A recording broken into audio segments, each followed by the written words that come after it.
Hello media கிரிக்ஸ் viewers, உங்கள் எல்லாருக்கும் ஒரு பெரிய வணக்கம். எஸ், இன்னைக்கான வீடியோ என்ன அப்படின்னா ரியான் பராக். எஸ், நேற்று ரியான் பராக் விளையாண்டதை வச்சு வேற லெவல் இருந்துச்சுல, அதை பற்றி ஒரு வீடியோ போடலாம் அப்படின்னு சொல்லிட்டு தான் இந்த ஒரு வீடியோ. வந்துடுவான்ப்பா ஒரு பிளேயர் நல்லா அடிச்சுட்டா, இவன் வந்து ஃபியூச்சரு, இவன் வந்து பயங்கரமான பிளேயர் அப்படின்லாம் பேசிக்கிட்டு அப்படின்லாம் நிறைய பேர் நினைப்பீங்க.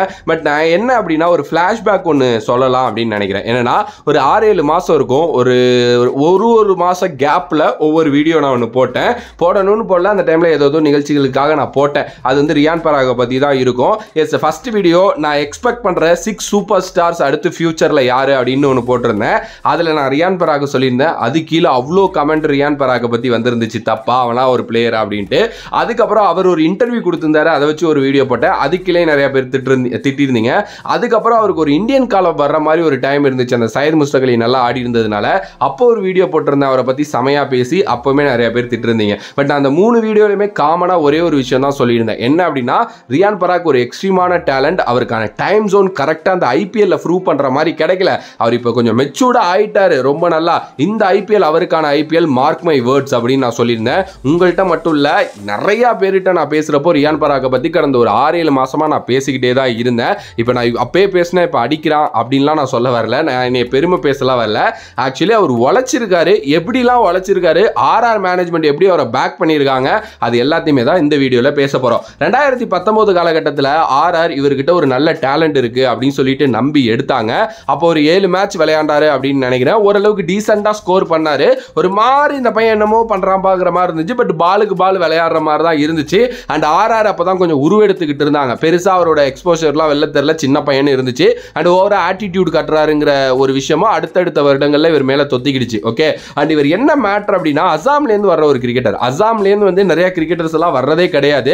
ரேரா தான் கிரிக்கெட்டர்ஸ் நம்ம கண்ணுக்கே தெரியும். எனக்கு தெரிஞ்சு ரொம்ப வருடங்கள் கழித்து கண்ணுக்கு தெரிஞ்ச ஒரு கிரிக்கெட்டர் வந்து ரியான் பராக் அப்படின்னே சொல்லலாம். எஸ், இவர்கிட்ட இருக்கிற செமையான ஒரு விஷயமே ஒரு ஹார்ட் ஹிட்டர் அப்படிங்கிற ஒரு விஷயம் தான். என்னன்னா செம்ம டைமிங்ல ஹார்ட் ஹிட் பண்ணக்கூடிய ஒருத்தர். அந்த ஒரு டேலண்ட் ரேரா தான் இருக்கும் தான் நிறைய எக்ஸ்பர்ட்ஸ் எல்லாம் வந்து பாத்தீங்கன்னா சொல்லிட்டு இருந்தாங்க. பட் என்னமோ தெரியலங்க, 2019, 20, 21, 22 எங்கேயோ பேட் இயரா இவருக்கு ஐபிஎல்ல இருந்துகிட்டு இருந்துச்சே தவிர டொமஸ்டிக் கிரிக்கெட்ல இவருக்கு அப்படி கிடையவே கிடையாது.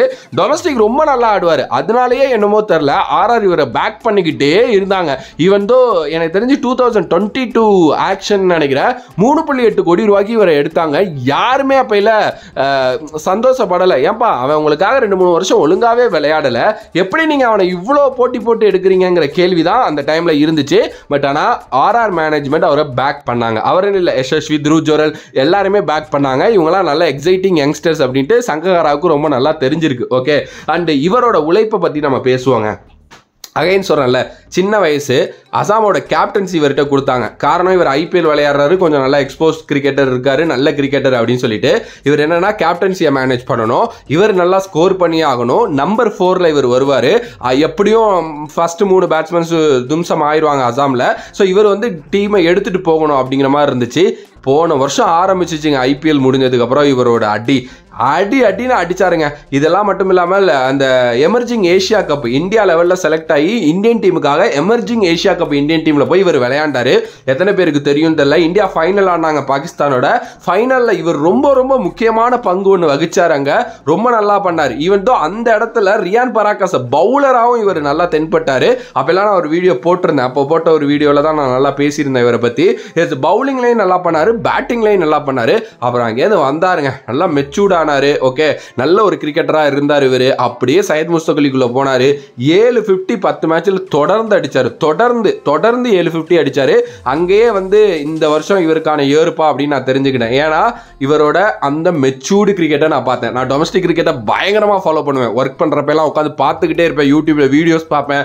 நிறைய சேனல்ஸை சப்ஸ்கிரைப் பண்ணி காசு கொடுத்து சப்ஸ்கிரைப் பண்ணிலாம் வச்சிருக்கேன். ஏன்னா அந்த டொமஸ்டிக் கிரிக்கெட்டை நான் த்ரூ அவுட்டா ஃபாலோ பண்ணணும் அப்படின்னு சொல்லிட்டு பயங்கரமா விளையாண்டாரு.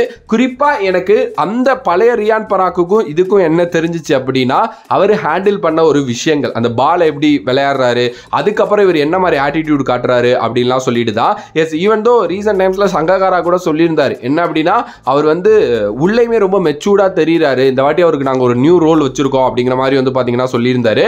அண்ட் இப்போ சூரியகுமார் யாதவ் ஒரு ட்வீட் போட்டிருக்காரு. ரீசெண்டா என்சிஏல பார்த்தேன், வந்தா ஃபோக்கஸ்டா ஒர்க் பண்ணா போனா அப்பெல்லாம் ஒரு யாருன்னு சொல்லக்கூடாது, அங்க இருந்த ஒருத்தர் சொன்னாரு இது வந்து ரியான் பராக் 2.0 இந்த வருஷம் அந்த பையன் எக்ஸைட்டிங் வாட்ச் அவுட் அப்படின்னு சொன்னாரு அப்படின்னு சொல்லிட்டு.